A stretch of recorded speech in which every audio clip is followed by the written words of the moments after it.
Good evening, everyone, and welcome to another instalment of Division 2, and the fourth season of RSF1. I am Primus Gaming, and joined with me is someone different. However, he's not new. It's Easton, who's filling in for your boy Pro today. How you doing, Easton? I'm not bad. How about you? I'm doing all right. Been an Was- eventful week for me, especially Baku being interesting for everyone. And now we move on to the more nitty-gritty part of the season, now that the most difficult circuits are out of the way. And I think today, Easton, we've got a track that's got more wide areas for overtaking and battles. The exception of the... Okay, that's a different start. Now we're talking. Right, so...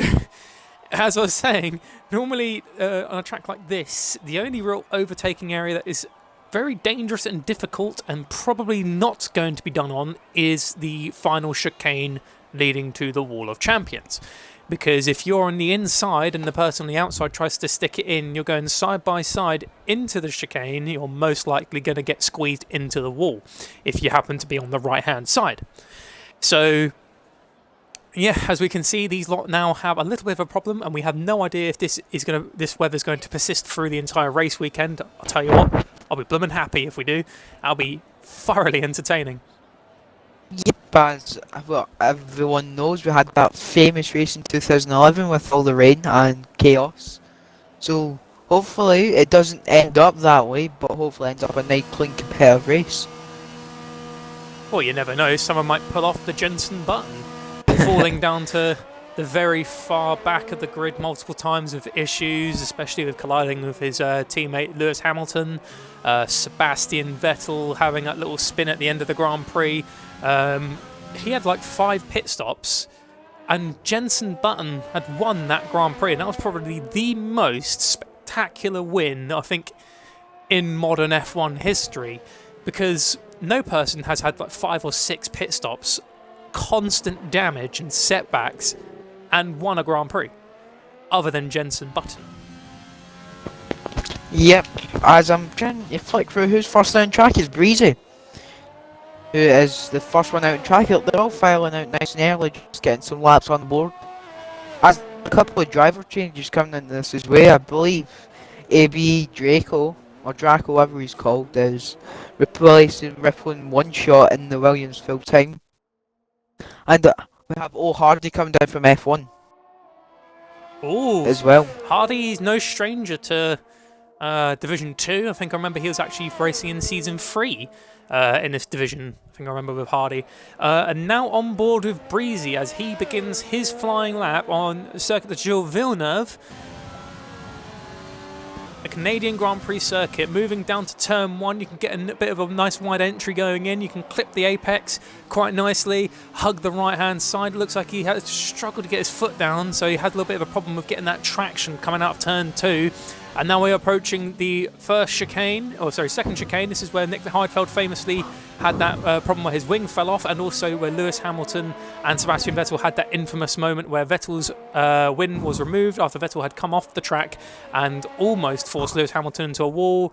At a very heated debate back in day, and Vettel had to accept that loss. And now moving through the second chicane.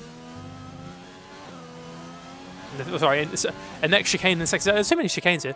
And now we're down to the infamous hairpin where Robert Kubica had that really bad accident back in 2005. Fortunately, it doesn't look like we're going to get any of that here. Moving down to the really long straight, one of the longest straights actually on the Formula 1 calendar. Breezy on the power, still looking quite good. I don't know if this rain will let up anytime soon, but we will wait and see. Yeah, it's getting a nice entry from Breezy. 119.8. Next is Caesar. Sorry, Karen, he's done a 20.0. Mercedes. So it looks like most of the whole pack is out on track except for 2 cars. So 16 people doing flying laps. Yeah, I've jumped on board with the we're going to call him a debutant, but always clip the Wall of Champions there. possibly gave him damage. Here comes O'Hardy across the line. It's a 21 flat. Got both the Williams together. AB Draco goes in, so the Division 2 Season 1 champion Magic Marks crosses the line. Would have been a 19.9, but Here's he Dan. invalidated probably on the last corner. Oh, Dan 20.4. We've got laps flying all over the shot. I believe it's a real. Oh, look, he's dived in. It looks like he picked up some damage. Hudson got quickest, 19.7.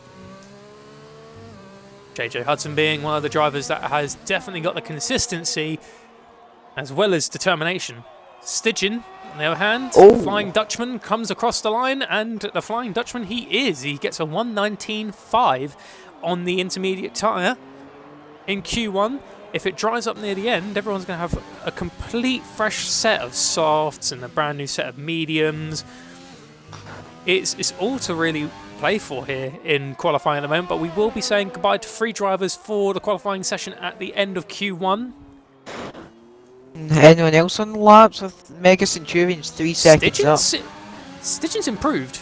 Oh, He's on another lap after crossing the line, and he's actually gone fastest in the first sector Mega Centurion again. just jumped up with a 21 flat. I think they're trying to get heat in the tyres, that's why they're doing multiple laps. Sparks 20.9. Yeah, they're all just driving around trying to get heat in those tyres, because the more those enters warm up, the quicker more grip they'll find, and the quicker they'll go. Go on board with someone else. Go on board with Shrimper. He begins his flying lap. Easton, I'll let you take it away. Oh, I'm not on board with Shrimper. Here we are, so we're a bit late to the party, but here we go. So, coming through this tricky corner in the wet, very easy to lose the back end into the third chicane, we'll call it. Some sort of chicane. Nicely done. Short shift on exit to minimise the wheel spin. He's struggling for a bit of traction, which isn't ideal for him. Into the fourth chicane.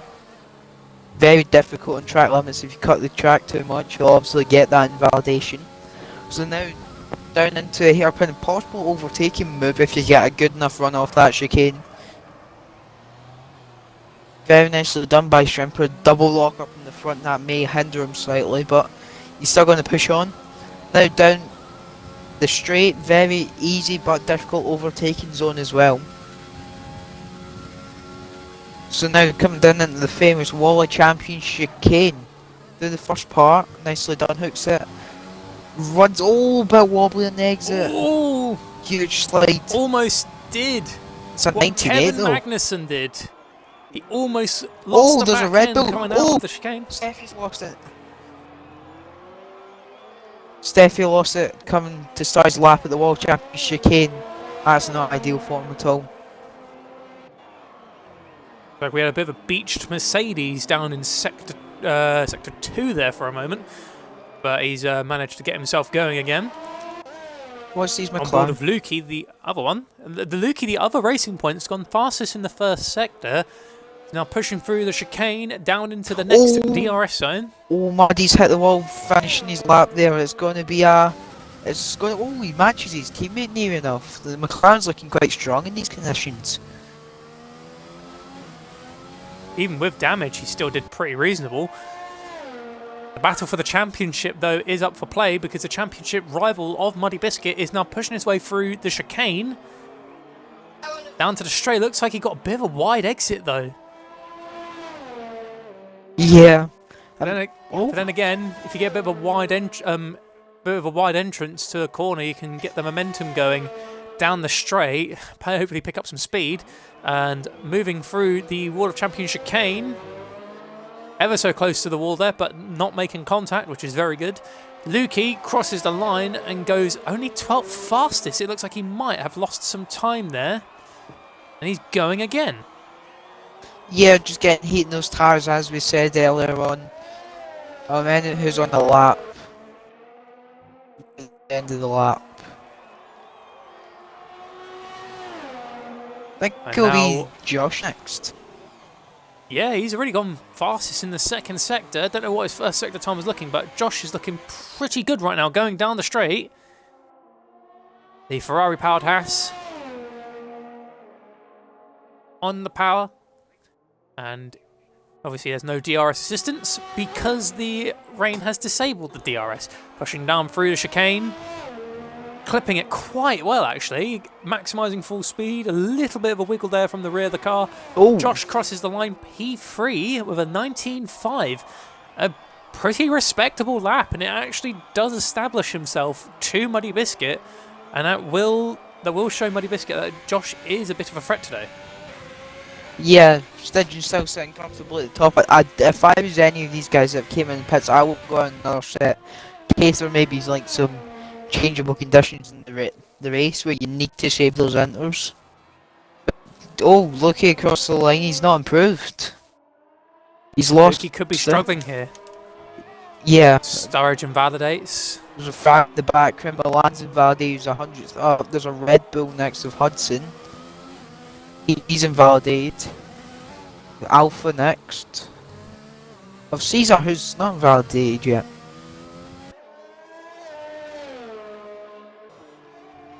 Something that's caught my attention from an Easton. Oh, he's invalidated, that's an L. We don't know what the weather conditions are looking like, and as you can see, the rain's coming down harder. Yeah, that's another thing I picked up on earlier. I saw Dan switching to this to check the delta between them.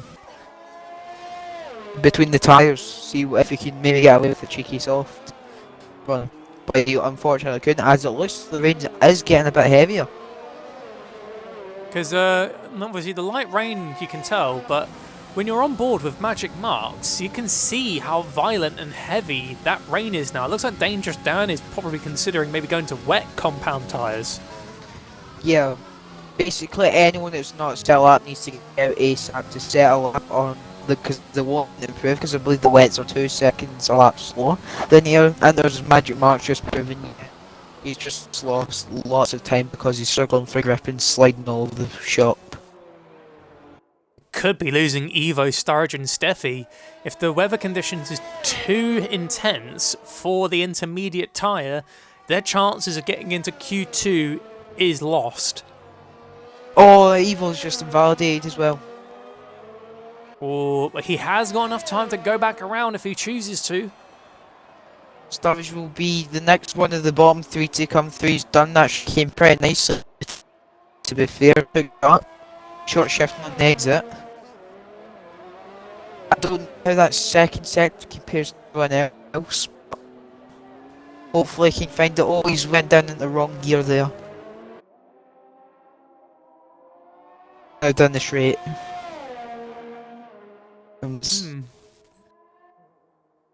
Interesting what Sturridge can do here.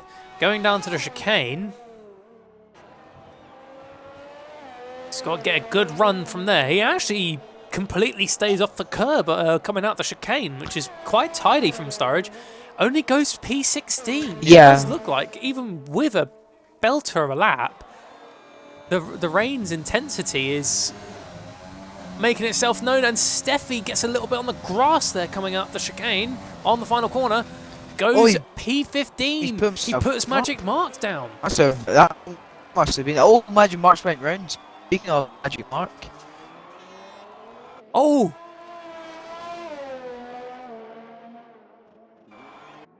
What a spinner. Yep, that's Magic Marks. Josh has retired in the pits. He feels he's good where he is at the moment. DRT Evo invalidates again in the Mercedes. He's not having a good day, and imagine how horrible it would be for DRT Evo in that Merc to be at the back of the pack. But at least at the back of the pack, you can anticipate things happening a little bit better. Yes, I was putting out that probably we'll call it lap 1 danger zone. I'd say top 10. Oh, it's got some problems there in sector 3 and 1. Yeah, sorry, as I was saying, top 10 is a dangerous area, but you should be able to get some good positions if the lot in front of you can make a mistake. However, if you're the race leader going from the start, obviously that is that pressure of getting a poor run off the line and then being pressured into turn 1. I think the prime opportunity, like the prime place to be on the grid, And this would require being knocked out of Q2, and I'd say P11 or 12 is definitely a good spot because you're not too far behind the top 10. You've got the freedom of choice for tyres if it's dry, and you've got that room for opportunities if anything happens in front of you. Yeah, I'm guessing that's going to be P11, as there's actually been a fair few drivers this season around different tracks have actually won from that P11 slot. I believe me and you have both won from P11 this season. Yeah, actually, just recently in Baku, I managed to do that from P11, poor qualifying, and then won the Grand Prix by only a tiny margin with a race of Charismic. If any of you want to check that battle out, because that was a really good race, things happening left, right, and centre, please go onto our YouTube channel and please give it a watch. That was a thoroughly entertaining race. Ooh, Evil's almost lost it. Yeah, I think this is going to be it for Q1, unless Evil can have an absolute banger of a lap. He's going again. He's no traction coming out of turn 1.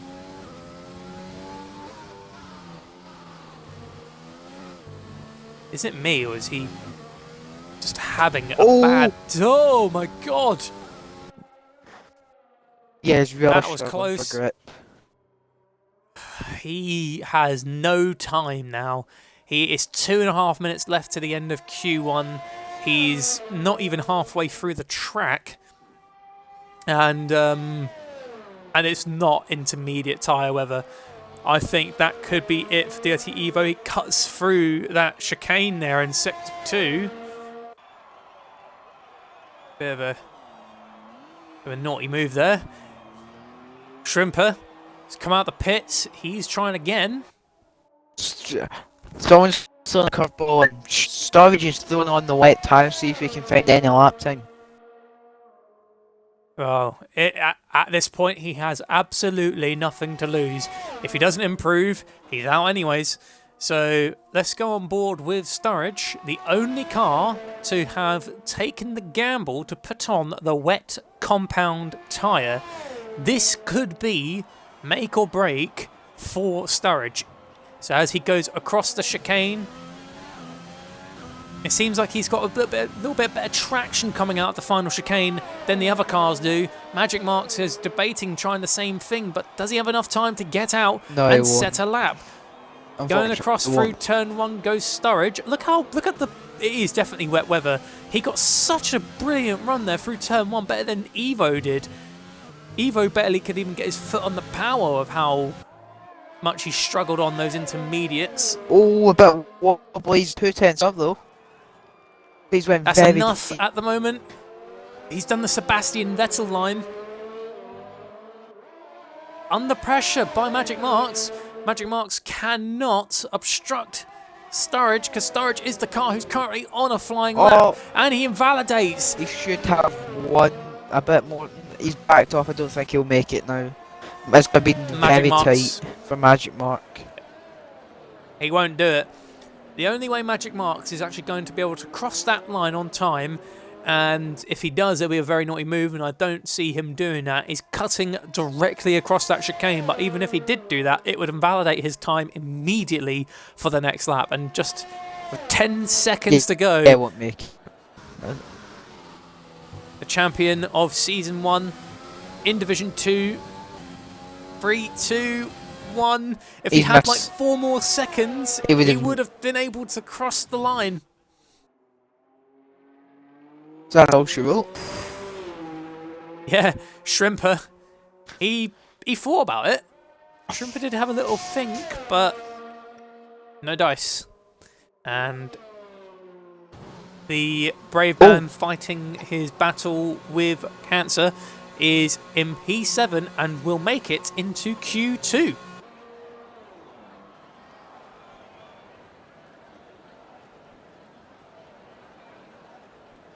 By the way, if any of you want to support Shrimper in his battle with cancer, please check out the links that will be posted by the Nightbot in the chat, where you could make a donation to help Shrimper with his treatment in his fight against cancer. We are all with you in this battle, Shrimper. Looks like we lost Easton there. Oh, there he is. And going over the drivers eliminated for Q1, DRT Evo in last place in the Mercedes, Sturridge in 17th in the Renault. Almost managed to get those wet tyres going, but unfortunately invalidated at the very, very last moment. And Magic Marks is only seconds away from crossing the line in getting a go on those wets. And then Stygian takes the top of the table in Q1, followed by Muddy Biscuit, the championship leader, and Josh, who is in the final spot in the top 3. Are you back, Easton? That's all right, mate. Yeah, if any of you want to show your support to Shrimper in his battle with cancer, the Nightbot will put up a link and you can make your donation to show your support. Even if you don't make a donation, even though every little helps, just giving the man some support would be massively, massively appreciated, because he is currently dealing with therapy. It is quite taxing on him physically and mentally, yet he still fights on, and it's very admirable that he's doing that, and he's taking some time to have a little bit of a go round our very soaking wet Canadian Grand Prix circuit.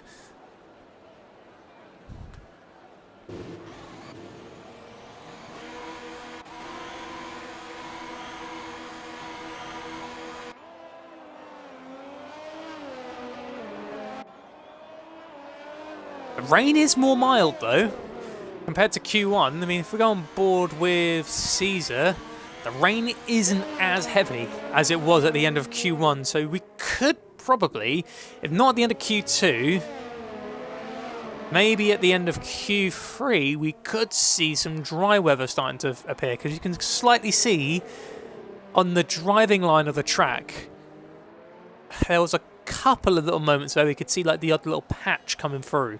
But it's still too wet for them to go onto the softs at the moment.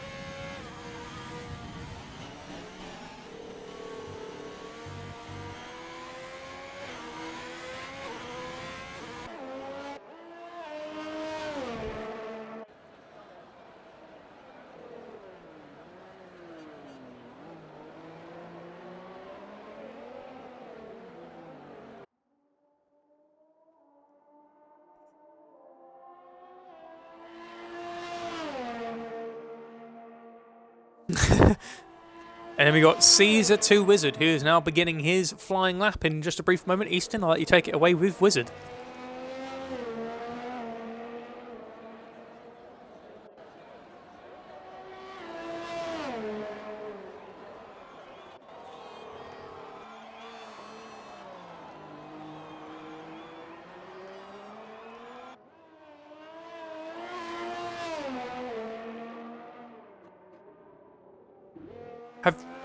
Sorry to cut in, have you included your audio? Because no one can hear you.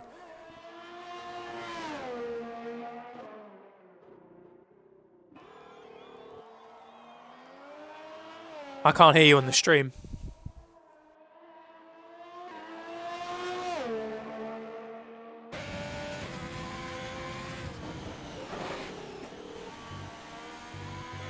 Let's give it a little test.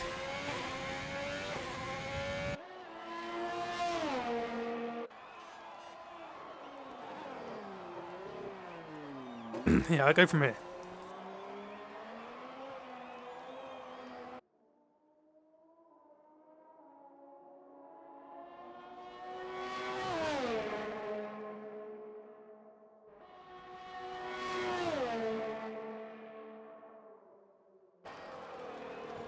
No, I'm not picking you up.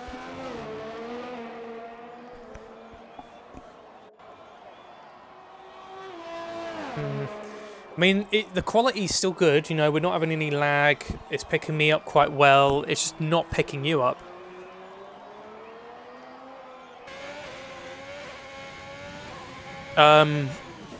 Start a new party, invite me, and we'll try that. Stygian, meanwhile, we do that, takes top of the table with a 19.5.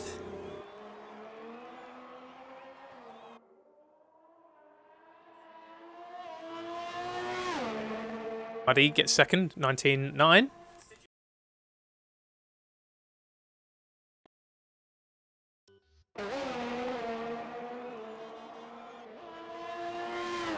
There you go. Hopefully that'll work. Let's see. Let's go on board with JJ Hudson, who's actually never mind. He's about to finish a lap. Oh, that's a lap.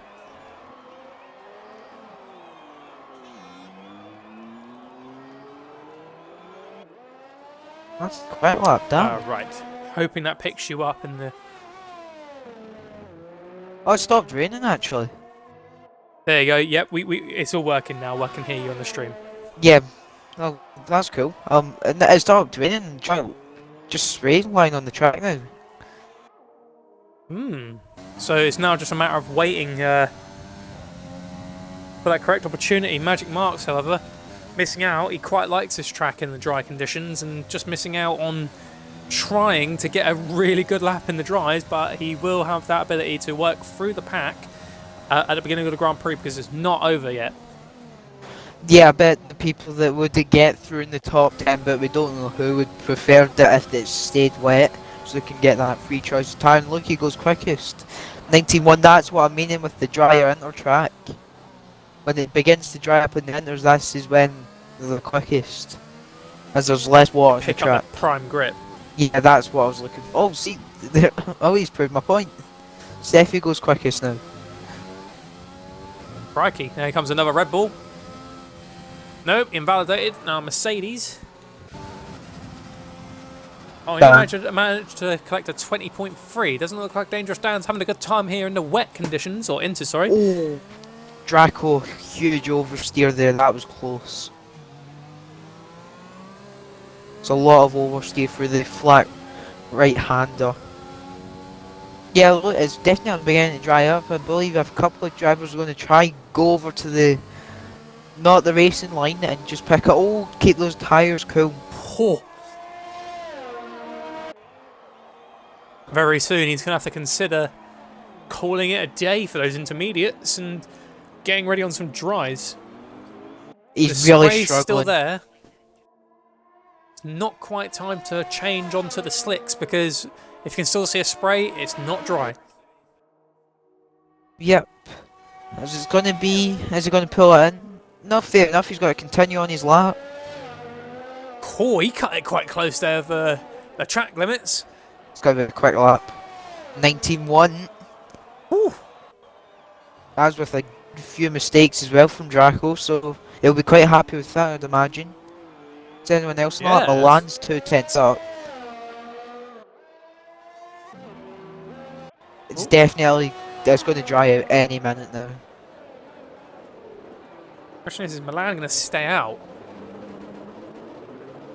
It's a very good question. I don't think he will, because he will put himself in danger at this last chicane, because it's going to be near enough bone dry by the time he gets there.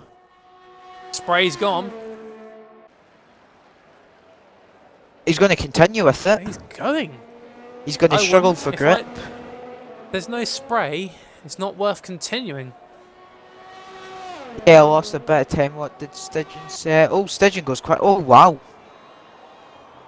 Wow. That's a superb lap.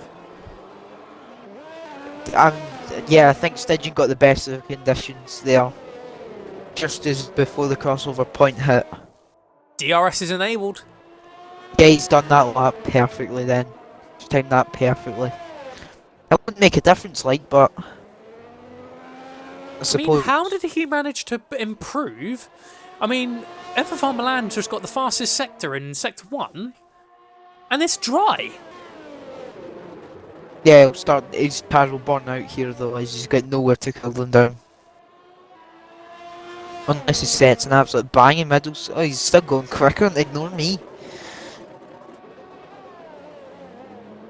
Yeah, if he stays out, I will be baffled.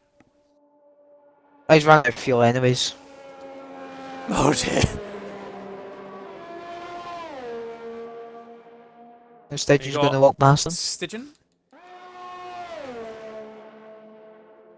Straight in. Good, good. Please do not carry on that lap. Have we seen the drivers filing out the pits any minute? I imagine they'll all just put softs on.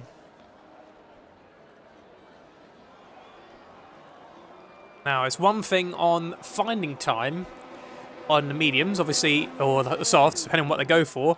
Easily done. They'll do better times than they did on the wet compound tyres, but do keep in mind that it's still quite greasy.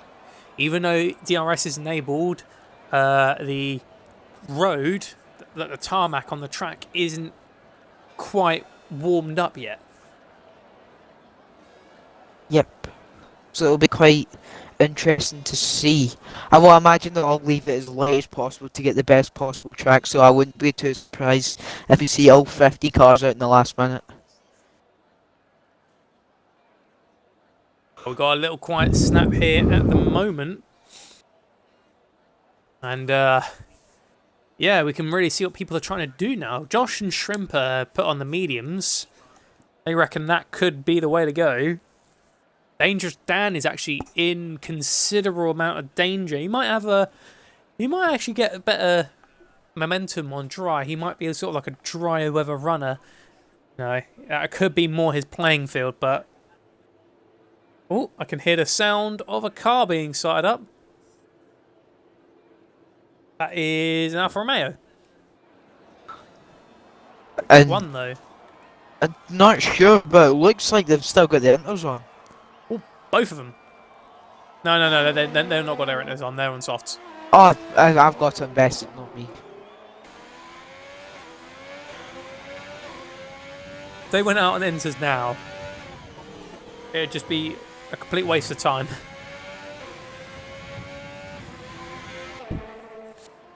Still see that, well, it is still kind of overcast, so the track surface will be a little bit colder than the drivers would like. However, they've been driving about on it quite a lot, so hopefully it'll be at least somewhat worn in.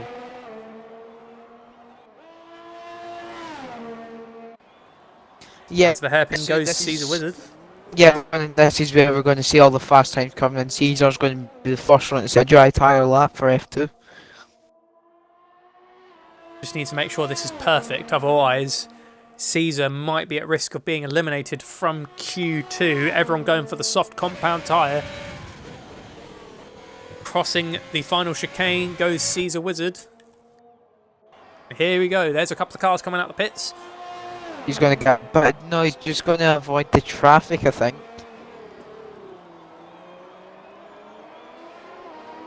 Good run there through turns 1 and 2. Going into turns 3 and 4. Still looking pretty good. Now 5 into 6. Hugging onto that line quite closely. Now through turn 7. Bit of a, actually quite a nice tidy way through turn 7 and 8. Into the second DRS zone. Actually has to let go of the power for the throttle for a second because he got quite close to the wall there. Still looking good though. But you can tell that the surface is still a bit cold. 6 seconds up in his time. That is no surprise whatsoever. He is on the dry compound tyre, the soft compound tyre, and that is miles faster than the intermediates. I think he's called it a bit too early to come out here, as he's not going to get... He's not going to be set the quickest time as the track's still not fully up to speed. Yeah, track's We'll find out fully momentarily. Yeah, he's not... Track's not fully up to speed yet. An Alpha Tire gave it... Sparks with damage? Because he's... But an Alpha Tauri. Yeah, Sparks get damage on his outlap. Lukey, fastest in the first sector, is actually getting a little bit of an assistance from Steffi Weffy in front. Steffi Weffy may be on an outlap, but he's not moving out of the way of Lukey. There we go, Steffi's moved out of the way. And all that's really done is give Lukey such incredible tow through a good section of the lap. To the hairpin, massive lock up there from the championship rival of Muddy Biscuit. Down this final straight before the Wall of Champions. Bit of sunshine now. Crossing the chicane goes Lukey. Ooh. Nice. Oh, close to the wall there. He's got to stay nice and tight as well to minimise distance. It's a 9-2. What a lap. Pretty good. Dangerous Dan now beginning a flying lap. Now we've got Breezy's to go on gonna be board next with one. Breezy Breezy and and McLaren. Stygian. Yeah, it's gonna be Breezy will most likely go quickest. He does 9 flat. Then Stygian goes even quicker with an 8.7. Oh, Hardy's next. He does a 9.6. There's an Alpha of Mega Centurion. He's 4 seconds up. He does a On board with the 9.5. championship leader. Crosses Muddy. the line 6th fastest. Draco. Milan. Crikey, blimey. Oh, Milan's hit the wall. Not what he needs. 4 fastest. That's close. Dan 7 seconds up, which is definitely expected.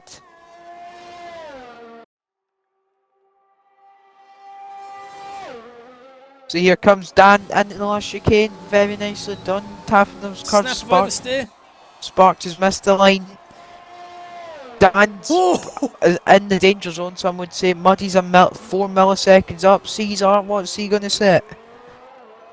It's a 9.6, just goes in front of Will Hardy, who's 2/10 up. And the last chicane. Here he comes, cross the line. It's a 9.2. Then you got Josh. Here's in Muddy. the Haas. Muddy knocks himself up to 8. Josh goes third. It's down to Hudson Dangerous and Dan. Shrimper. Shrimper's finished. Shrimper doesn't improve. So yeah, it's all down to Hudson. See, can he knock out Caesar? Yes, He he does. can. Ninth lap. Good lap. Red Bull showing their power. Honda Power puts himself into Q3 alongside fellow Honda running car by Hardy. However, they both lost the car each, with Steffi in 14th and Lil Sparks in 15th. Now just got to wait on Mega Centurion to retire. And there we go. Well, I'll go over the drivers eliminated while you go over the top 3. Yeah, can do. Right, so going over the drivers eliminated first, Little Sparks out in 15th position, not being able to get another lap in. He'll be out in 15th place, followed by Steffi Weffy Gamer out in 14th with a 19 dead. Obviously the intermediate time at the beginning of the session. Shrimper in 13th with a 109.9, a decent lap, but not enough to get him into Q3. Dangerous Dan in 12th. Just couldn't get got a good lap in, but just got beaten down by everyone else. And then Caesar 2 with just being eliminated at the end by JJ Hudson. And then going over the tops, you have AB Draco and the Williams set a very impressive lap of 1 minute 8.6, and we have Shrimper in second. No, not Shrimper, Stygian in second. Then we have Milan in third. I need to get Shrimper back in as he DC'd. Unlucky.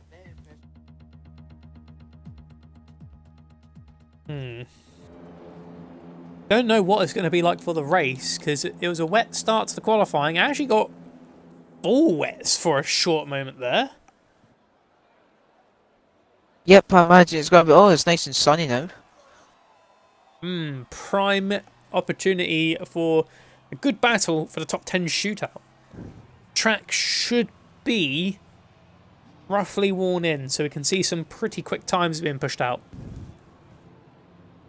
Yep, who's going to be the first driver out? It looks like it'll be the Red Bull of JJ Hudson. Unless he gets beaten at the bottom of the pit lane, which he doesn't.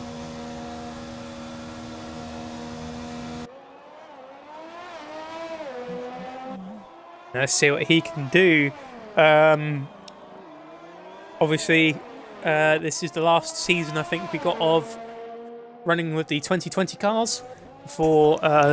well, we have no idea when F1 2021 is going to come out, but we could see the changes of Renault becoming Alpine and Racing Point becoming Aston Martin. I personally would like to see the new cars in action. I quite like the Williams livery. It has a slight nostalgic feel to it.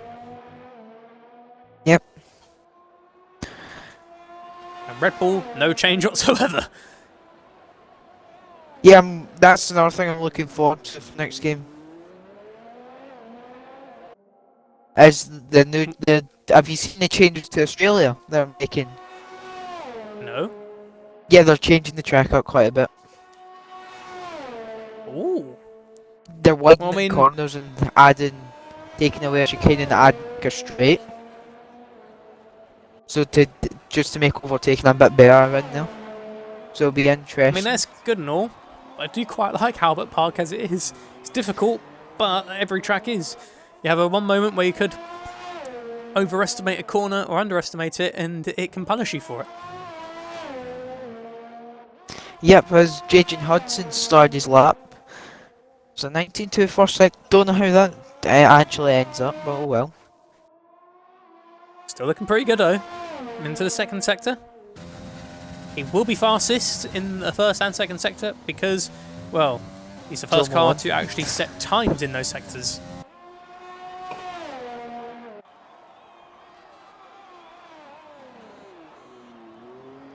Ah, nice refreshing drink. And now, JJ Hudson on the power, DRS assistance, down the straight.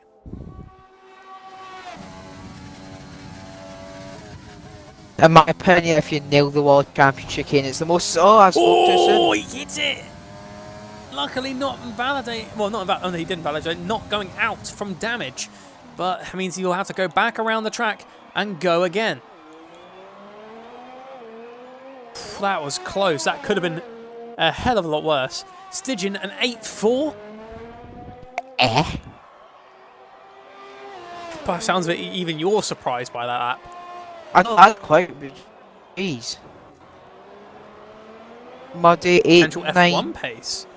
I don't have a clue about times around here. I've not done the track since last season, so despise it. Barry said they made changes to Spain too in the new game. So obviously in the second DRS zone in Spain, which would be a really tight hairpin with a corner straight after it, it is basically just a curve now.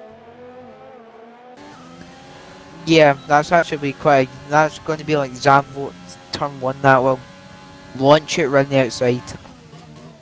Is what my plan is.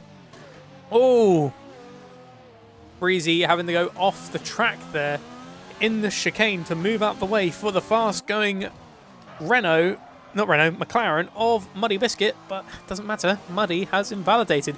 Could this be the track that we see Muddy Biscuit's clean track record of no on-track penalties finally to be ended? Because that streak has been going on for quite a long time now.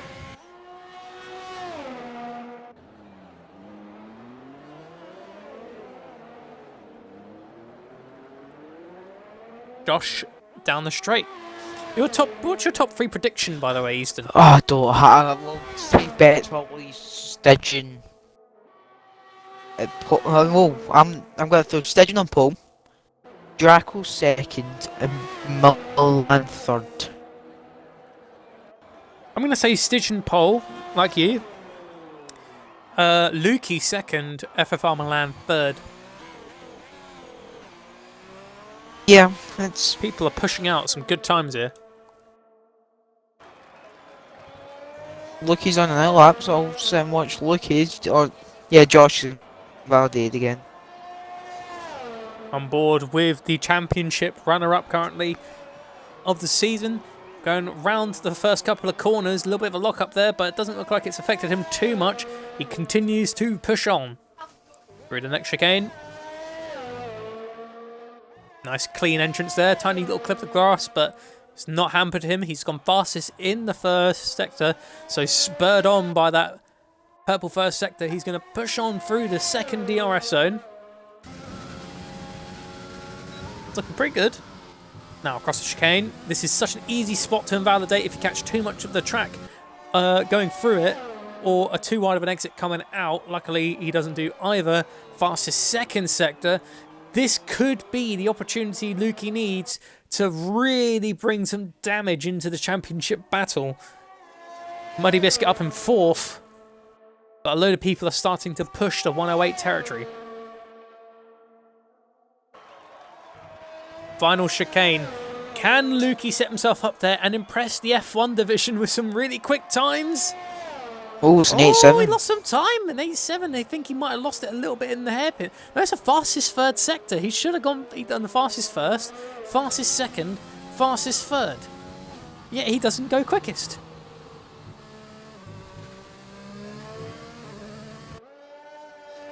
That's confusing. Yeah. I think it's just personal bests, what the purple means. Ah. It's quite annoying how to do that, don't get me wrong. I think it should be, maybe a personal best should be like a green. So the first sector, second sector, third sector lights up green instead of purple. Just to make things so much less confusing with it all. Kind of like how the whole thing goes red when you invalidate. Yeah, like that. But if you've not invalidated the track, that first sector lights up red. For us spectating. Ooh! Well, that's a lot from JJ Hudson. Hudson puts himself in the top 3. Draco will be next. Ooh, heavy lock up there from Draco's Williams.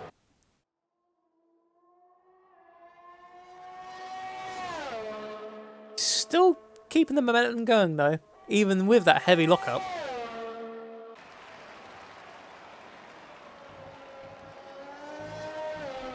Very nicely done from Draco, to be fair.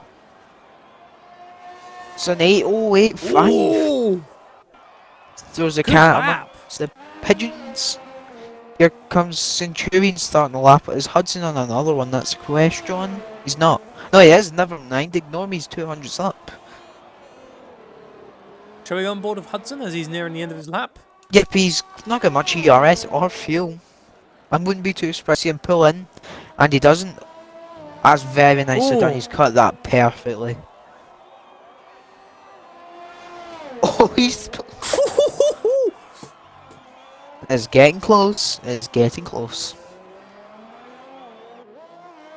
Barry Barry says, "This is my second season with you guys. Never seen Muddy pick up a pen." Oh, Centurion's invalidated as well. That's an L. He might have enough time. He's near the end. He's at the hairpin. Yeah, he could I'm go more into the than pit enough. still at the end, but he needs to get out straight away with some fresh tyres. Mega Centurion can still do some damage here if he doesn't back off. The slower he goes, the more he might hinder his own chances on getting a higher starting position in the top 10 shootout. Yep. As he's going again, so fair enough. I have to say, by the way, and I'm not going to spoil the Grand Prix for anyone who's not watched it, because today was the Bahrain Grand Prix, the first race of the 2021 season. If you watched a little bit of the stuff on the build-up, there was a lovely tribute show they made in memory of Murray Walker, who passed away a couple of weeks ago when we was doing the Monaco Grand Prix for RSF1. I remember that clearly. And and so F1 has paid its tribute to the late commentator, the soldier as well, because he did fight in World War II as well. So Murray Walker led a very, very long life, and he'll be thoroughly missed. And all the tributes, especially by the Williams team on their Halo, was very, very lovely. Yeah. And now we're getting back to the squeaky bum time of Q3. Squeaky bum. Yep. Is that your nickname for the top 10 shootout? No, just the same. And Hudson's retired as he won't have enough time. He could have actually got out, to be fair. He could have. He actually could have. I don't see why he couldn't. Oh, Muddy, retired. huge lockup. Breezy's actually doing really good. He just purpled the second sector. And Breezy has got very, very good qualifying pace. In general, really. Regardless of the track. He'll find time. Going through the final chicane. Nicely clipped. A little bit wide there on the exit, but still on the power. Can Breezy get himself a good time? He gets up to P5 at 8.6. Look at the time between P1 and P7. It Oh, is damn. incredibly close. Oh, Hardy's next. He's a 10th up. What's Hardy going to set? He's done a 9th fly. He's got one more Oh, crack at it. Who's done a Lukey. lap? Okay.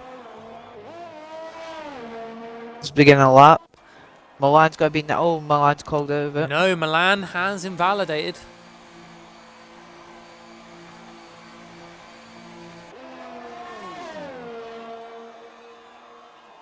Ooh. It's hard to say really what's going to happen here. Muddy Biscuit, let's go on board with him. He's invalidated. The championship leader starts P7. He's directly behind his rival. Stidgen goes quicker. Stidgen an 8-3. What a lap by Stidgen. I said that he was achieving 108 deads. That's quicker than what I was doing. Well, I've not practiced yet. Fastest second sector once again set by Lukey, but that could be the PB. Even if that's a good personal best, that means he's on a belter of a lap right now. His rival retires right behind him in 7th position. Good exit from Lukey there. Pushing down the start-finish straight. What can Lukey do? A 108.2! Whoa! Oh, Josh invalidated the last stitch.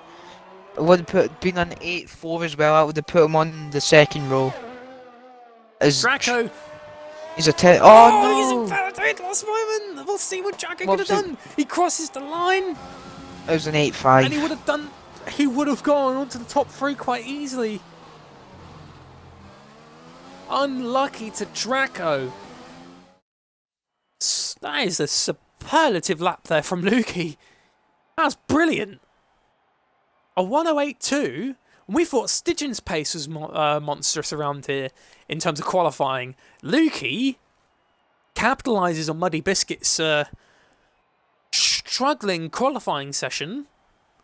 And now the gap between Lukey and Muddy Biscuit that's big. Yeah, it's not ideal for Muddy, as he is, as you mentioned, in that championship battle. He's been ever consistent this season, so I don't think that he'll go down without a fight. But it'll be an interesting race. It's still loads of the season to go. Even if Muddy has a poor Grand Prix today, Easton, he's still got the rest of the season to go. Because remember, Muddy Biscuit missed out on the championship in season 3. F. I got dashboarded. That is not good. I'll need to invite back. But yeah, he missed out on the championship just because he was late. You're joking. Oh, that's why they're all going softs in Q2, because this is a track where hards are viable. Or chuck us an invite, lad. Oh, we have not had a wet Grand Prix for F2. This is spicy.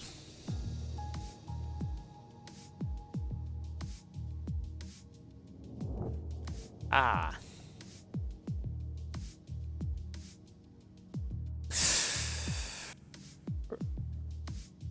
We are lagging a little bit in the party.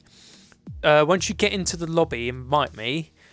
Currently, right now, we need to check once we get in how many people have been disconnected. If there's only been a few, then we keep going, because as the rules stipulate, it has to be like 90% of the lobby to have been disconnected before the start, before we can initiate a restart. If anything happens during the Grand Prix, you know. Oh, okay. Righto, lad, chuck me an invite and then I'll be on my merry way inside.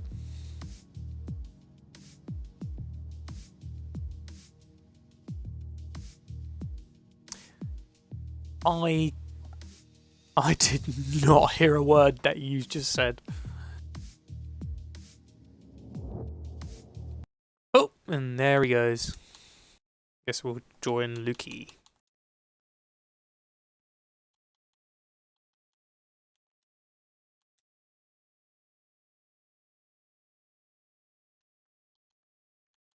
Right.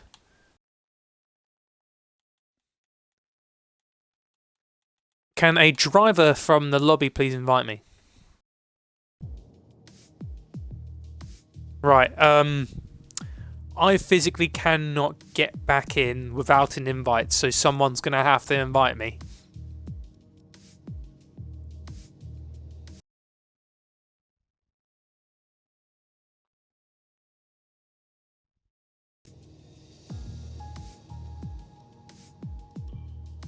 Hello? Go ahead, my game died, so I'll hopefully try and get back in the lobby next so. Where's it? DRK Ava. I can't get into a lobby. I tried reconnecting, and yeah, I think dashboard I can't. No, I got dashboarded and came back on the game. Oh, I'll try dashboard now. As I can't back in either. I was in the Oh, lobby. yeah, there you go. There's Stygian's invite. Thank you very much. Someone heard my call. I've been waiting patiently to get back in. Yes, there's a bit of rain in the race. Before I was dashboarded as well, which is a bit of an There we go. Yep. So let's check the race director. Intermediate tyres. From what I can see, we still got all 18 cars. 1, 2, 3, 4, 5, 6, 7, we still get everyone. 12, 13, 14, 15, 16, 17, 18. Yeah, only you and I disconnected from the lobby. So we keep going. And we have no idea. Hashtag fix F1 2020. So yeah, a wet start to the Grand Prix. As you can see there in the Ferrari pit wall, they are absolutely beside themselves. Well, not really, they're all just sitting there. But the thing is, they look very understaffed. I can only see 2 Ferrari engineers. 3, sorry, I can see the odd little guy in the middle there. They're both patiently watching the telly. Well, all 3 of them watching the telly. And nothing is happening whatsoever. We are going, though, in 10 seconds. Easton, would you like to have the honours? Come on, lad, come on. Come on, lad.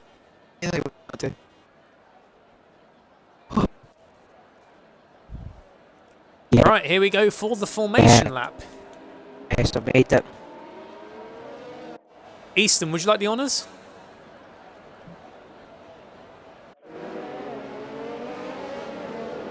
Hello?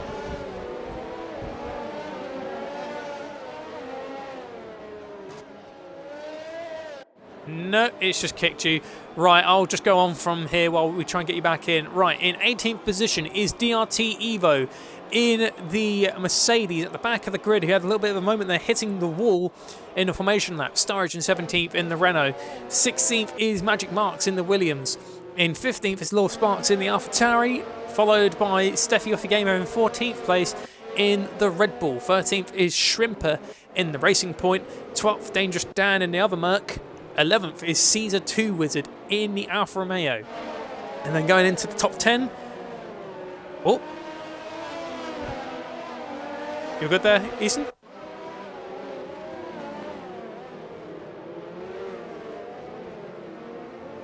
Righto, in E10 is RS Josh in the Haas, and then in 9th place is Mega Centurion in the Alfa Romeo. 8th place, Muddy Biscuit, Championship leader, has a bit of work ahead of him today, but he's willing to put in that work. 7th place is Hardy in the other AlphaTauri. 6th is Breezy in the Renault. 5th is JJ Hudson in the Red Bull. 4th is ABE Draco in the other Williams. And then in P3 in the Scuderia is FFR Milan. Second is Stygian in the McLaren. He's underfueled the car, so he's going to be extremely light, but this is a bit of a risky call in the intermediate conditions. And the game's actually predicted intermediate weather all the way. And then Lukey on the pole for the start of the Grand Prix. The championship rival of Muddy Biscuit starting at the front of that pack.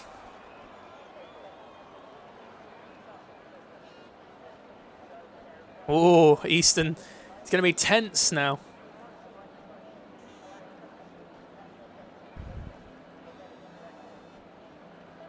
Hopefully you'll be fine for the start. I don't want you to get disconnected because the action is about to unfold here in the Canadian Grand Prix circuit. hopefully you'll be fine. Here we go.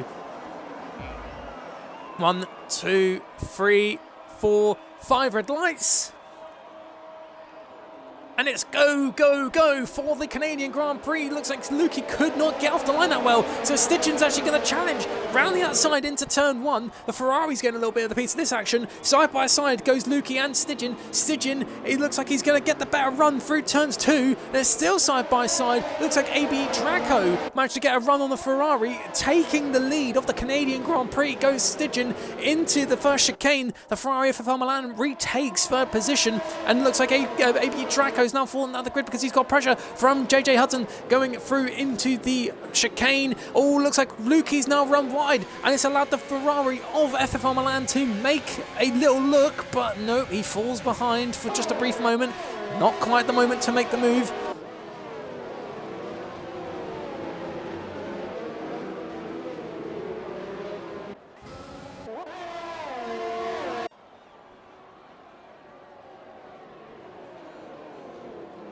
It's a very, very clean start there, especially the fact that turns 1 and 2 was very, very crowded. So the fact that we got through the first few corners without contact from the lights going off is a very, very good thing to see.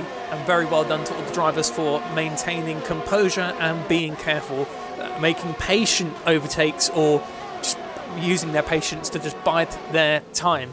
Going through the final chicane, going from the beginning of the Grand Prix is Stidgen on the pole, well, currently in the lead, with Lukey in second, FFR Milan third, Draco fourth, Breezy fifth, JJ Hudson sixth, Hardy seventh, Josh eighth, Muddy Biscuit ninth, Dangerous Dan 10th, Wizard 11th, Centurion 12th, Steffi Weffy Gamer 13th, Magic Marks 14th, Devils Marks 15th, Sturridge 16th, Shrimper 17th, and Evo rounds off the grid.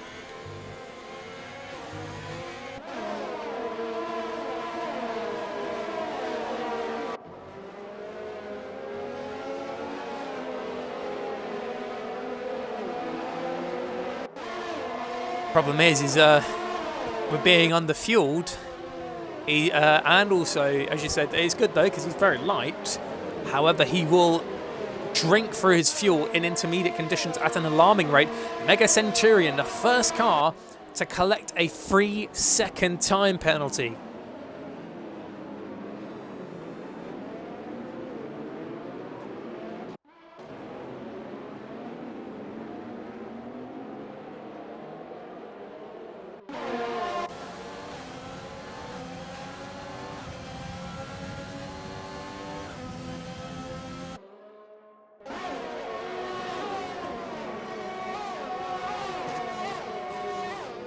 Oh! Shuts the door on him.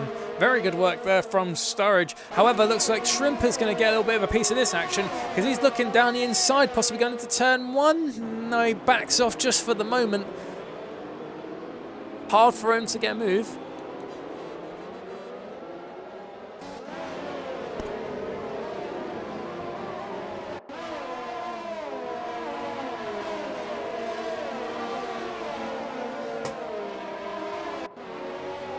Stidgen with his car, he's just scampering across this very wet track surface. It shows that McLaren, just being made in Britain, seems to quite like the wet weather.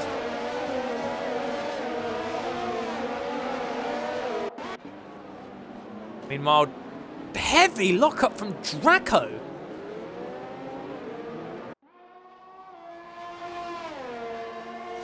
Going down the straight still. Stidgen continues to extend the gap. Meanwhile, Lukey is trying his best to close it. Milan still third, and Draco gaining on Milan.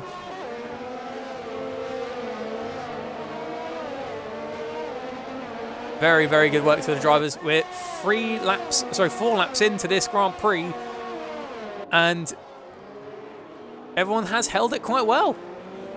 Oh, we lost Easton again. Looks like he's having connection issues today. Josh Getting right up the gearbox of Hardy's AlphaTauri.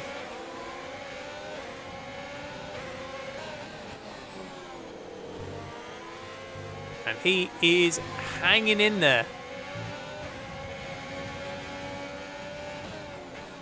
Made up a couple of positions, so it's not all too bad for the Haas driver.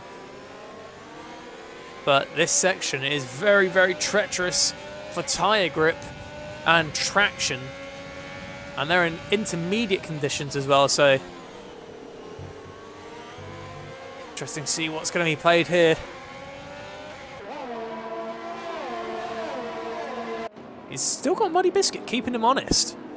He's not falling back, but Josh is not making ground. He's just sort of right now neutral in his pace. Meanwhile, Dangerous Dan got a little look there on Muddy Biscuit going into the hairpin, but wasn't close enough to actually do any damage.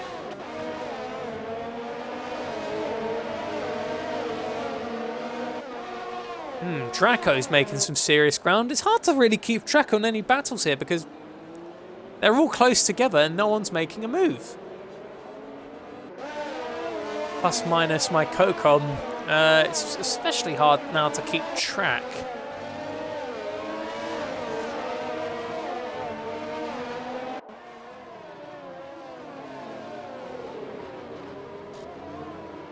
Very good work there from the rest of the pack.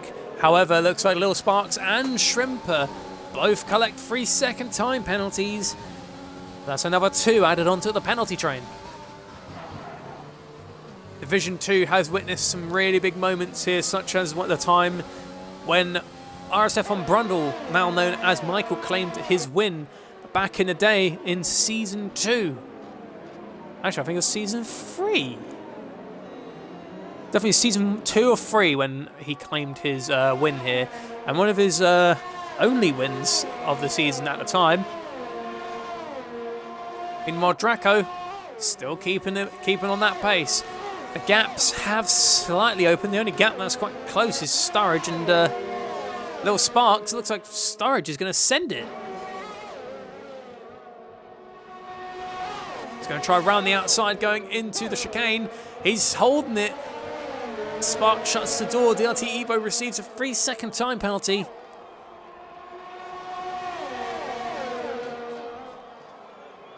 Battle at the back of the pack as well between Evo and Shrimper.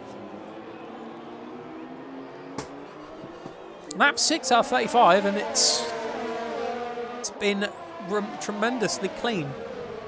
I have to give these drivers credit where it's due. Not out of these 6 laps, no one's pitted for damage, no one's retired, and they haven't brought out the safety car from when the lights went out on lap 1. So very consistent driving from the pack. But still, they hug close together. Back on board with ABE Draco, now putting some serious pressure on FFR Milan. Oh! He put his foot down on the throttle and got the snap of oversteer. That really unsettled Draco's car. Fortunately, he managed to countersteer it into correcting the car, but has lost out some serious time.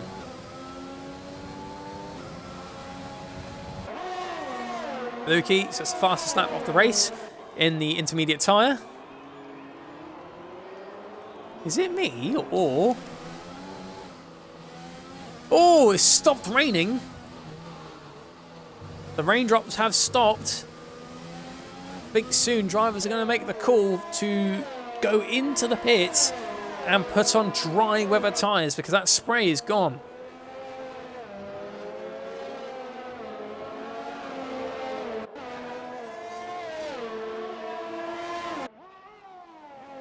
Lukey's given it his all in terms of trying to catch Stygian. Stygian's still got half a battery. Lukey's got nothing.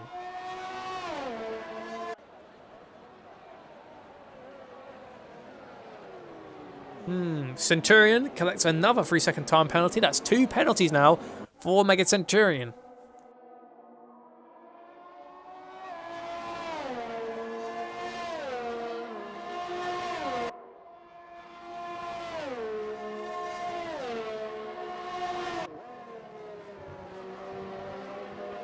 And now we'll go through the final chicane. And we still keep going.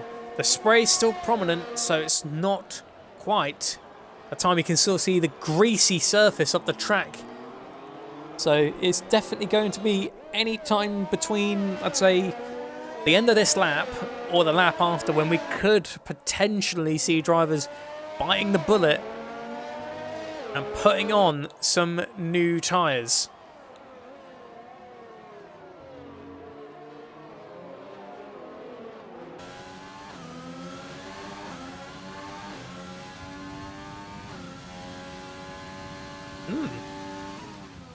Good pace from Hardy. It's gone a little bit meh, a little bit quiet now. Not really many people are not really making a push. Trying to, but it's just extremely difficult.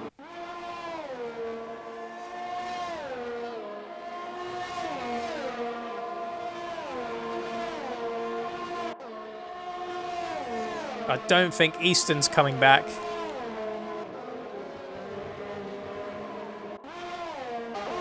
Go on board with Magic Marks, currently sitting in 14th position.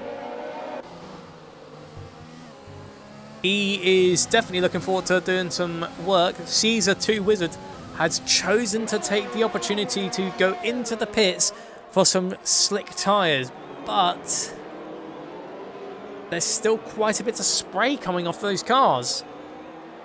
It's not quite slick tyre weather yet. I think Caesar 2 Wizard might have made a bit of an early call.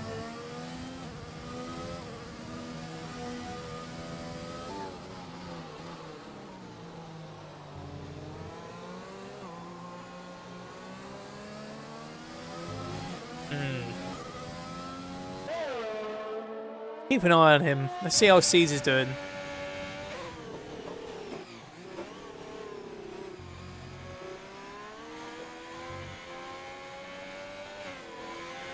Yeah, it's still way too wet for those tyres. You can hear him struggling to get the power down in corners. I reckon soon the pack will start making a move into the pits for new tyres. However, for the moment, it's not this lap. However, Centurion takes that chance. Both the Alfa Romeos, they could either be making a good moment here or throwing it all away. Ooh, FFR Milan has fallen way down the grid. He must have had a really bad snap of oversteer or just struggling with the car. Oh, looks like we got Williams there, baby. Draco falling down the grid. He was fighting for third position. He's now gone down to 10th place. I think now they're really starting to feel the struggle of staying on the intermediate tyres. But as you can see by the two Alfa Romeos, it's not quite dry time. JJ Hudson collect a penalty. And FFR Milan is under some serious pressure from Hardy, Josh, and it looks like Muddy Biscuit even. Oh, crikey, that's a big pack. It's a 5-6 car battle for P5. Stygian and Lukey stay out. So does Breezy and JJ Hudson. Milan stays out. Hardy stays out. Josh stays out. Muddy and that Mercedes and Steffi stay out. Meanwhile, Magic Marks bites the bullet. Into the pits he goes. Spray is still there, but it is dissipating.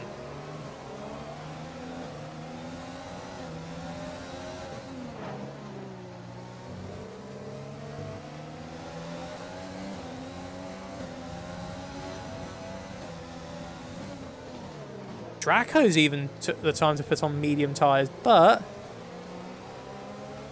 it'd still be too preemptive. It's not initiated the DRS.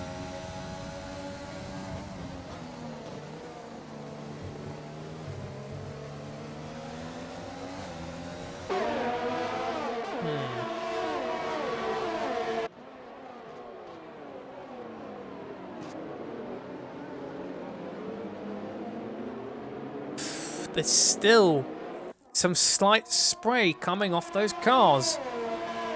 The gaps between Magic Marks and the cars in front of him is increasing. No, he's decreasing it now. There you go, got some people boxing. Stidgen, the race leader, has boxed. Lukey now takes the lead of the Canadian Grand Prix. FF1 Milan up to second, Hardy third, Money Biscuit fourth, Stidgen fifth. If DRS gets enabled around here, this has opened right back up for the newly acquired dry weather runners. Stidgen in 6th position at the moment, close to the pack.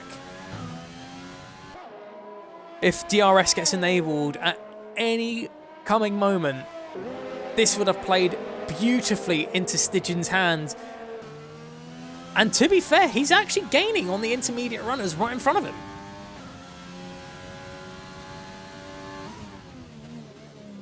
Fairly quickly as well.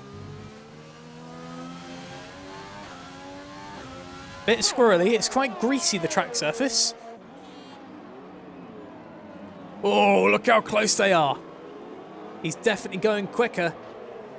This is surely gonna go dry right now. Caesar with Two Wizard there has a moment in the first couple of sectors. And out he goes. Bit of a battle going on ahead between Hardy and the others. It's starting to look like the bar ain't. Oh my god, they make contact. Stidgen takes the lead once again for the Canadian Grand Prix. Fastest lap. I think it has been enabled DRS, it's just I'm having a notification glitch where it's not showing stuff. Stidgen is finding some speed and momentum now. Lukey, however, does not suffer too much, even with Stidgen on the medium compound tyre and rapidly catching him while he was on the inters. Comes out second. So, no real damage to Lukey's race, but on the hard compound tyre, he's hoping to take the car to the end, but he needs to make some serious pace now if he has any hope of passing Stidgen in the pits.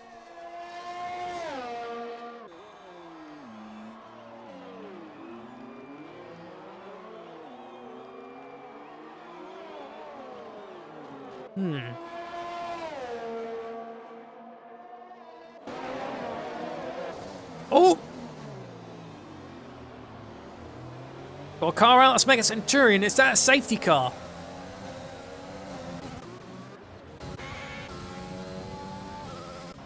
That should be a safety car. The car's in the middle of the track, and that is a safety car. Sorry, a virtual safety car. Game's given Mega Centurion another 3-second time penalty, but that really does not matter. Centurion is out of the Grand Prix. JJ Hudson's chosen to go into the pits. I mean, fair dues, you do save some time.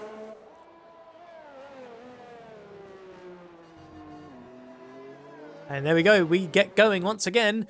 No drive-through penalties, so that's what we like to see. Stidgen still leads.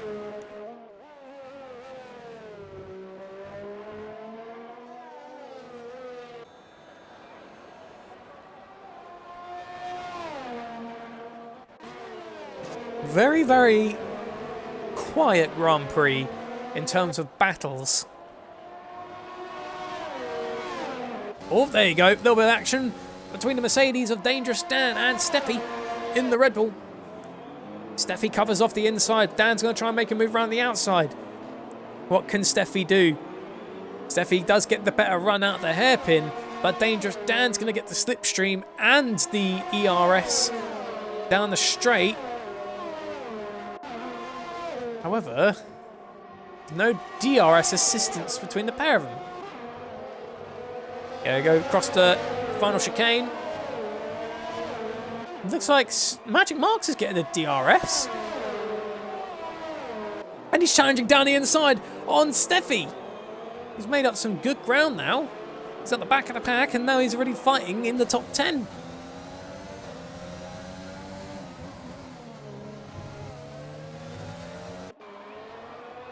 Oh, a freeway battle between Caesar, Shrimper and JJ Hudson going down into turn 2.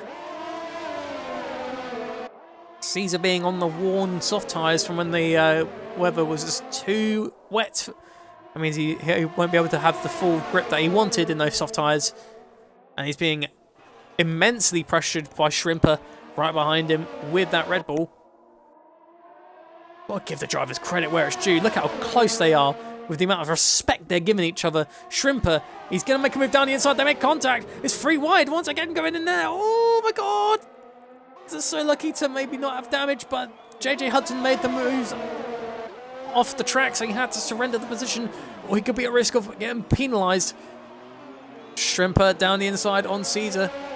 Still side by side, going down the straight. This is a battle for 15th position, need I remind you. Caesar has been pressured by JJ Hudson going down to the end of the straight. Shrimper's leaving room on the inside in case anyone wants to get a little look. Folds himself onto the racing line. JJ Hudson moves himself up into 16th position. And look at that! Shrimper's being pressured by JJ Hudson going into turn 1. It's Racing Point power versus Honda power. Shrimper makes a little switchback, but he doesn't get the move done. He goes braking late into the first corner. JJ Hudson moves up to 15th. Meanwhile, Shrimper looks like he's now starting to fall behind. JJ Hudson needed that moment to get past him. And now JJ can pull away and open up some serious pace now between himself and the top 10. Meanwhile, Caesar is now starting to really feel the intense degradation from his soft compound tyre. And he's now actually losing time to Shrimper. Oh, speaking of, he just spun out.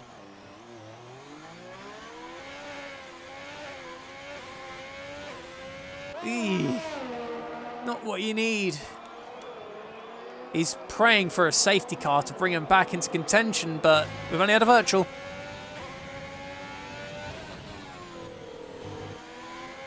Meanwhile, Josh is still staying on him.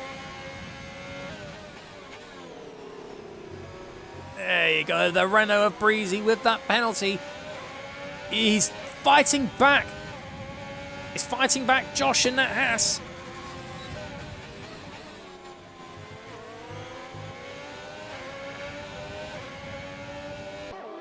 Oh, going down to the hairpin. What can Josh do with Breezy? And we are joined by someone else now, because Easton, unfortunately, will not be able to rejoin. We are joined by Jamie. Hello, Jamie. Sorry? I'm safe today. Thank you very much for stepping in, mate. You've come in late to a very eventful Grand Prix. It looks like Sturridge is actually battling heavy with Dangerous Dan in the Mercedes, and Sturridge moves up into 9th position with the DRS assistance as well. Pulls away Dangerous Dan, even without the DRS and the hard compound tyres, getting a little look on the inside on Sturridge. Very good work there.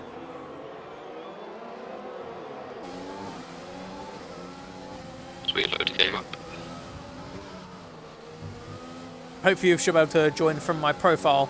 Again, have you included your audio? Yeah, I have, yeah. Sweet. And it looks like I have to go on board with the other Mercedes of DRT Evo, who looks like he's starting to get a little bit close to Lil Sparks. Sparks doing his best to keep that Raging Merc back.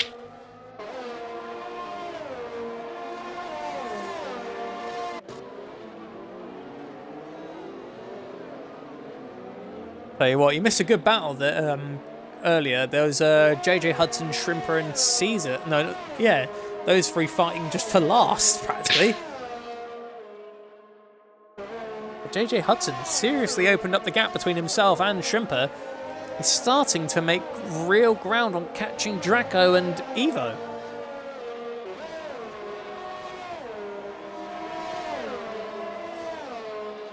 Oh, Evo making a move round the outside, but the door gets closed on him.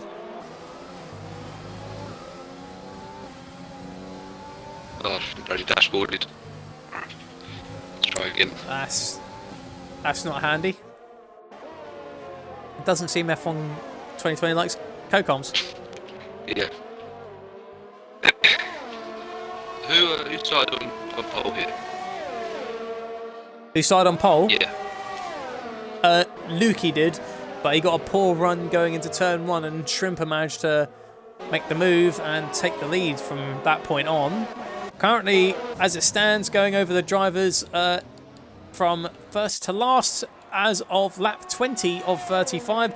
It goes Stidgen in first, followed by Lukey in second, Josh third, Breezy fourth, Milan fifth, Hardy sixth, Steffi seventh, Magic Marks eighth, Slurridge ninth, Dangerous Dan 10th, Muddy Biscuit 11th, Little Sparks 12th, Evo 13th, Draco 14th, JJ Hudson 15th, Shrimper 16th, Caesar 2 Wizard in 17th, and Centurion being the only car to have not finished the Grand Prix or be out as of so far.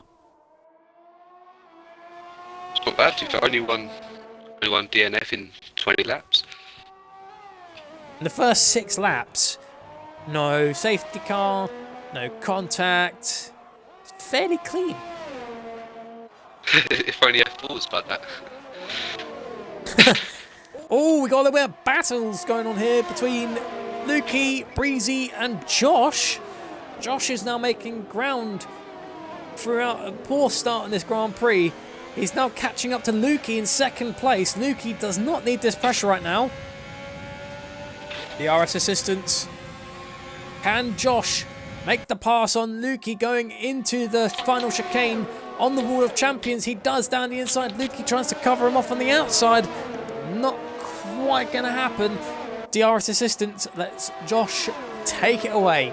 Meanwhile, Lukey, with those hard tyres against mediums, is falling back.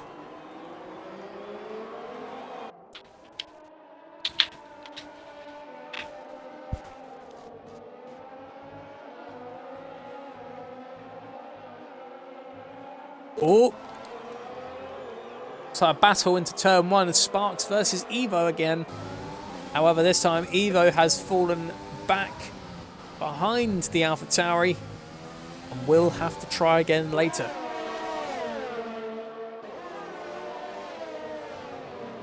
I tell you what, he's not giving up. That Mercedes is keeping himself. He's keeping himself on the power. He's pressurising the cars in front. Maybe 14th, but the battle isn't over until he crosses that line. Are you in now, Jamie? Oh, I am indeed. Right. Lovely jubbly.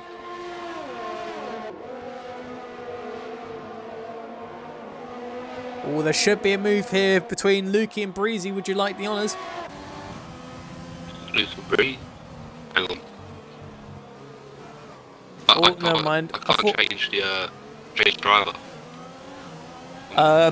Just press A on when you're on driver select. Press A and go back, and then you should be able to scroll. If not, press the right trigger and the left trigger to scroll through the table.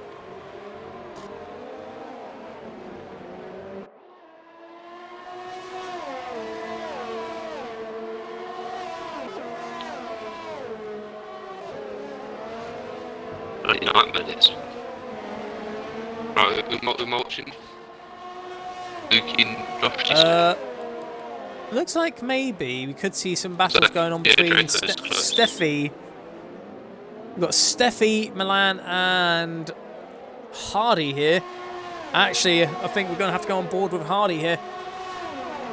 It's nice to get a run on him.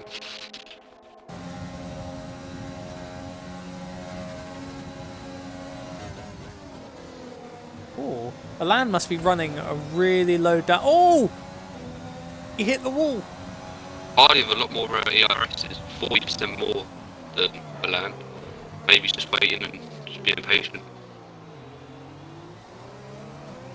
He's sitting right in the gearbox of that Ferrari, and he's staying on the back of it quite well. Normally, being this close to the car in front, you'll be suffering heavily from dirty air. But at the moment, Hardy is not phased. It's like he's just being patient, just knowing he hasn't got a force to move.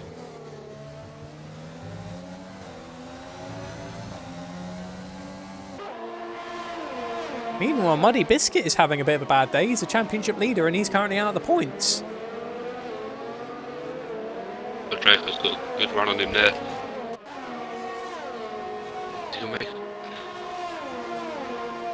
Muddy Biscuit has not much DRS left to play with. But Draco's got double pretty much. Oh, more contact with the wall. Fortunately, no damage. Josh and Lukey. Oh, Muddy's going to the pit. I was looking for some battling. Yeah. Storage in the pit as well. Medium runners will have to box again. That's very interesting. That means can the hards stay out? The softs last 11 laps? Or? Don't know if they can. Am I right in remembering? Canada's a very high deg circuit. Yeah. I mean, he's pitted on 11 lap old mediums, and then could take the softs for 11. So it's an interesting one. I don't know how I feel about that. Right now, Muddy Biscuit is, he's going to have tremendous pace on those soft compound tyres, especially the fact that they're fresh, but 11 laps? I don't reckon they'll last. Steph's trying to go hard here. Anyone gonna... Looks like Steph's gonna move down here. Down the inside onto Hardy, into turn 1, Hardy locks up, they make contact on the inside there, but it looks like Hardy manages to get the move covered off. Steffi is still there, even with that slight touch of wheels, that's still clean racing.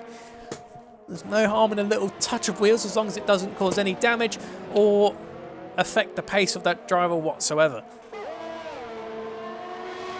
I would like to say you and I would know, but we've not actually had a moment, Jamie, when we both battled on track in F4. I'm normally in the wall after 5 laps and racing by myself. Well, you've got monstrous quali pace in most places. Yeah, but it doesn't mean much if you can't do a race, so does it? But that's the thing about F4, going down. It's so close, like anyone can get a pole, anyone can win. It's such a good division to race in. Well, Hardy goes into the pits. Stitchin has chosen to go onto the soft compound tyre as well. But there is 9 laps to go. They could potentially last, so, but at the moment... softs as well. Interesting moves, but now it's given Josh the lead of the Canadian Grand Prix. I don't know what's happened to Evo there, but little sparks of a nice little switchback move.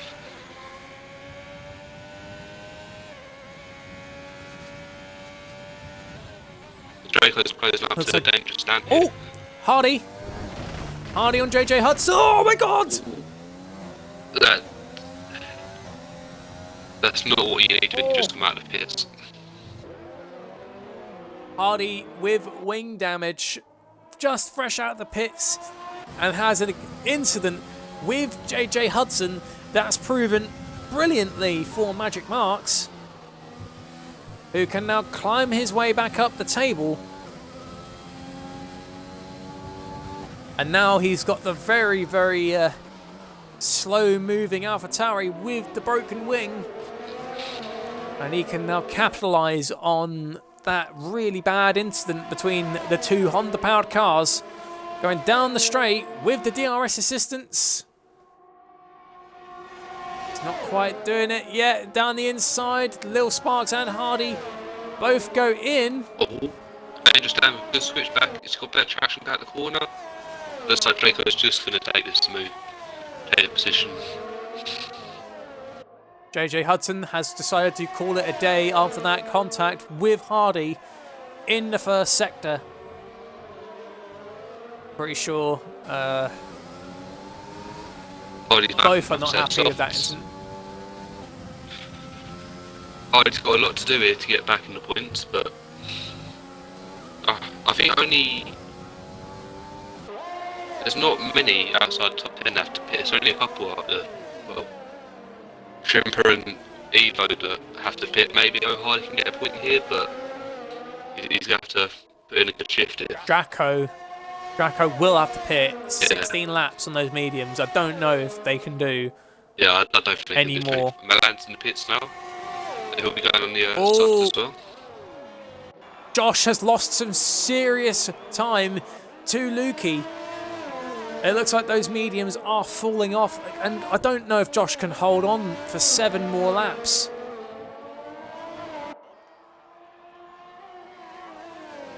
Wait, do you reckon he can? So if I'd done any practice, I'd know, but I've not a clue about tyre life around here.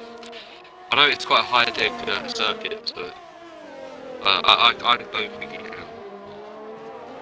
It's like Lukey's got a lot more pace on the hards. It's a matter of waiting and seeing what he can do. Meanwhile, Lukey is constantly balancing between low fuel and just being neutral in terms of his fuel load. Back on board with Steffi. Weffy Gamer is now going to make a move for 3rd position. He's got the DRS assistance. He's actually been pressured by Stygian. So Stygian's got a move done. Go for a double. Double overtake? He's in the pits.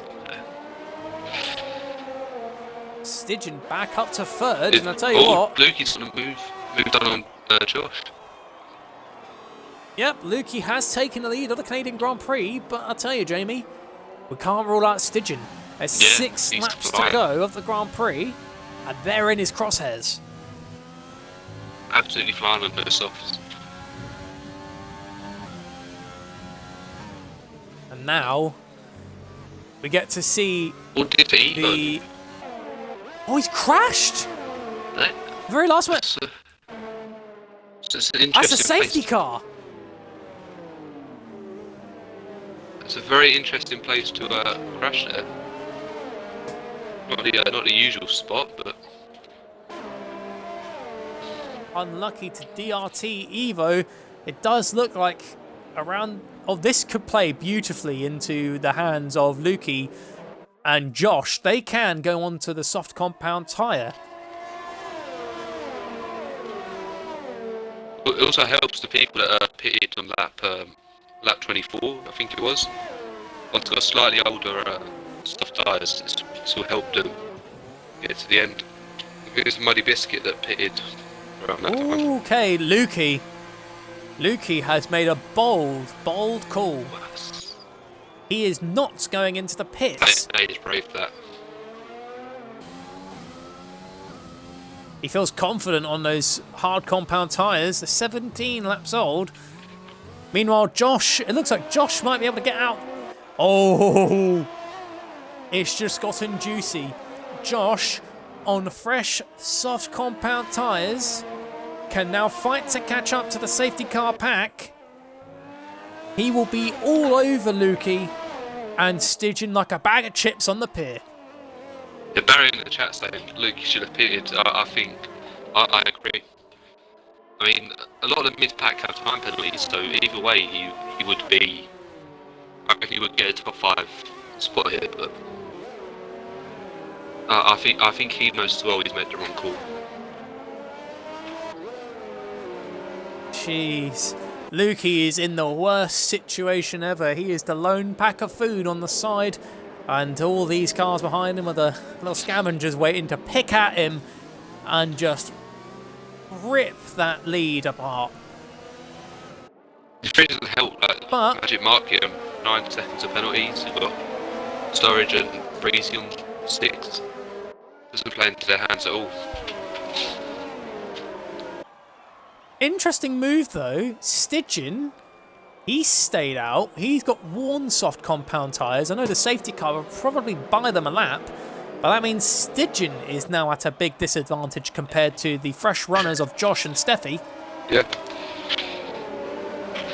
And only time will tell at the end of this Canadian Grand Prix. I'd say the safety car will probably go in this lap. Even if Lukey plays some little games here to try and drop the pack back, I reckon it won't be enough to Yeah. Won't be enough to really shake them all off. Barry in the chat is saying Luke could have only lost track position to Stidgen, who is on hard and soft. Maybe he can have a fresh set, but who knows? He could have easily have gotten away with it. He Yeah. would still be second. Lukey would have been second if he pitted. He would have been ahead of Josh. Even if he And didn't he have would- a fresh set of tyres, like a few lap old softs is better than 18 lap old hards. It does look like that Lukey's opportunity to capitalise and extend a really big handful of points into his pocket for the championship. He just can't do it now.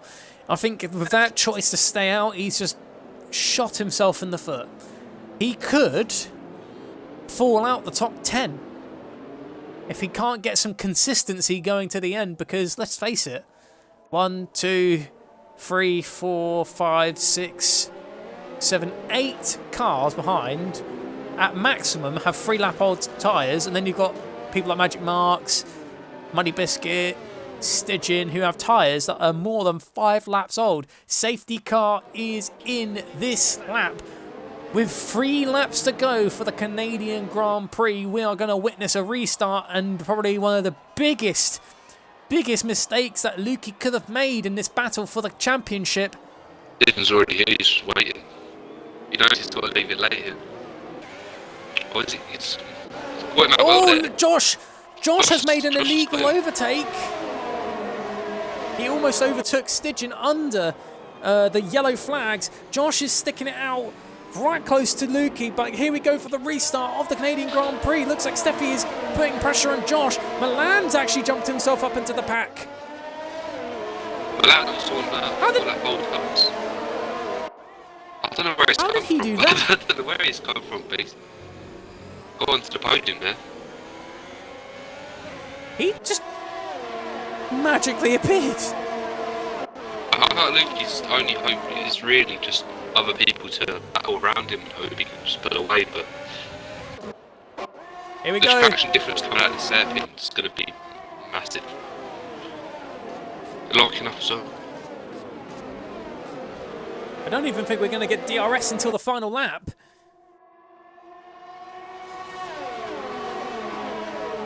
Lukey's using all Here we his go. DRS there as well. Stygian is just keeping him under pressure and draining him of that necessary ERS. Here we go. Here comes the move by Stygian. Sturridge has retired in the pits. The switchback. Oh, Sturridge and Caesar. I would have seen it through. I mean, they got this far.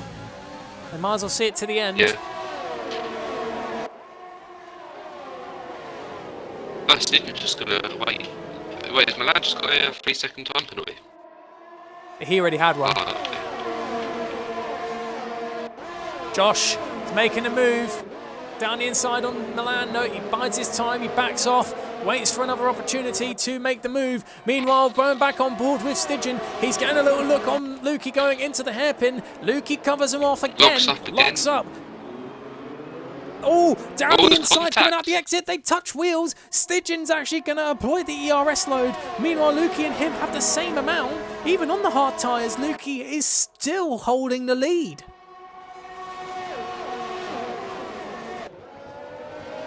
You have to give Lukey credit where it's due. He made a mistake on his strategy, but that does not matter. He is holding Stygian back regardless of who has the advantage of tyre grip or not. A lot of lock-up here from Lukey. It's not going to be the prettiest race win. He's going to have to do a lot of battling, but I think he can do this. Lukey could. He's done remarkable so far since the safety car restart, even with the pressure of fresh soft compound runners, and he's still keeping them behind him. Looks like Stygian's tyres just falling off now.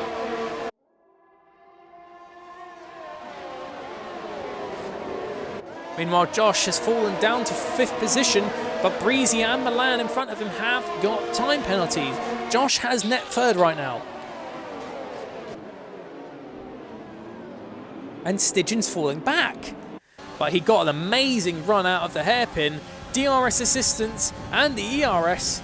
The change of hands for the lead could commence as Stygian will get the run going down to the final corner.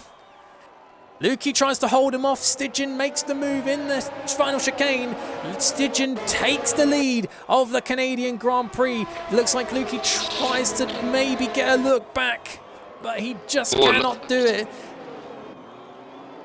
The final lap of the Grand Prix, as it stands, and the pack is so close to each other. Lukey just admirably held on for as long as he could, but once that DRS got re-enabled, that was everything he could do.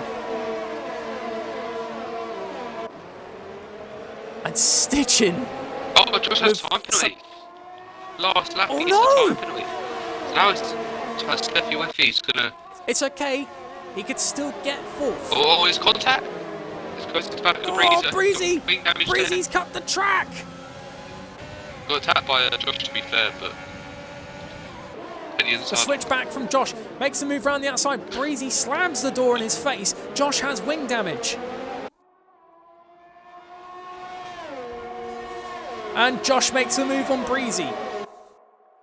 And here we go. Here comes the moment that Stygian has been waiting for. He's had such a tremendous start in the intermediate start of the Grand Prix. Stygian in McLaren wins the Canadian Grand Prix. The Flying Dutchman takes the win. Lukey second, magic marks. What's happened? Josh just dropped down to P6 at the exit at last chicane. Muddy Biscuit up to fifth, clean of penalties. So he doesn't lose out too much. Steffi Weffy Gamer gets third. What's happened to Shrimper?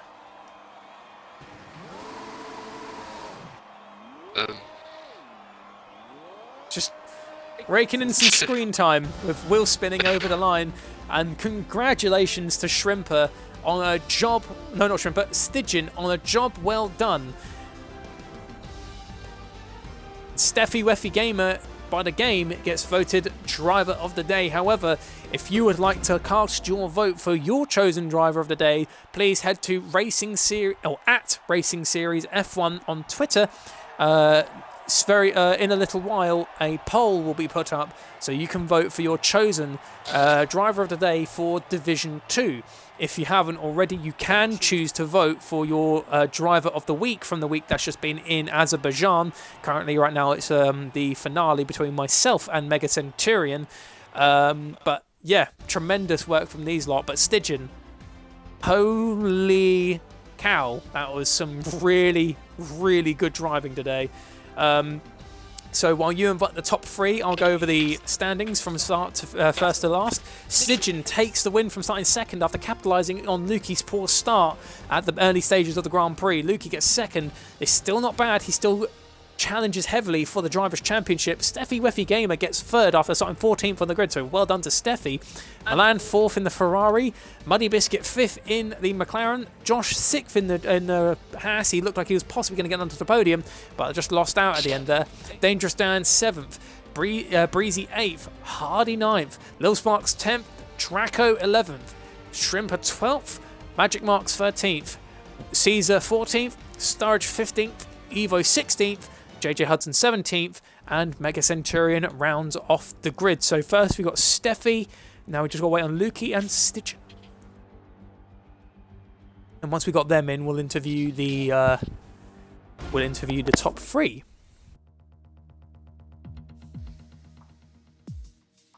Okay, they've all been sent invites. Hopefully they join. In the meantime, what I'll do is if all three of them join, I'll interview third, you do second, and I'll do first. So there you go, there's Stygian. Yeah, good with me. Right, if Lukey doesn't join, you do Stygian, I'll do Steffi. So, Steffi, make sure you've included your audio, please. Yeah, done.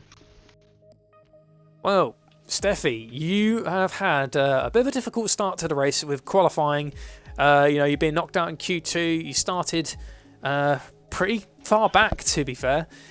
but you managed to get some consistent driving down, and at the end there, you've collected a podium for yourself. How do you feel? Yeah, I feel really happy. I wasn't expecting that again. Yeah. I don't know what to say. I know that. I know that feeling, mate. Sometimes, but when you get onto a podium when you least expected it, you're sort of a bit lost for words. Yeah.